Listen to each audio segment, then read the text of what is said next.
English has evolved into the world's primary lingua franca, serving as the main tool for interaction across different languages and borders. When this communication happens among people who do not speak English as their first language, it is called ELF, or English as a lingua franca. This pie chart shows exactly who uses the language today.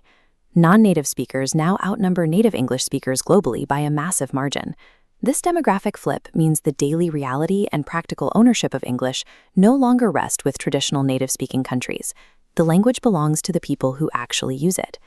In real-world global interactions, the primary goal is mutual intelligibility. Making sure you are understood is more important than adhering to native standard English norms.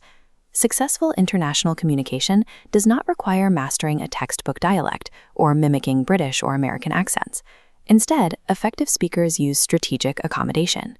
They actively adjust their pronunciation, drop highly localized idioms, and simplify their vocabulary in real time so their listener can easily follow along.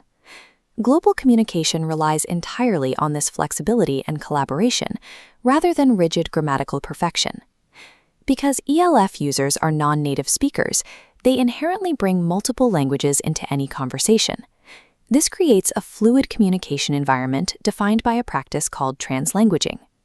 In practice, translanguaging means users do not restrict themselves strictly to English.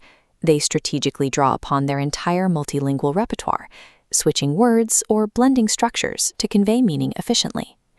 English as a lingua franca is a highly advanced hybrid multilingual practice, rather than a deficient or broken version of native English. This paper highlights a major conflict in global education.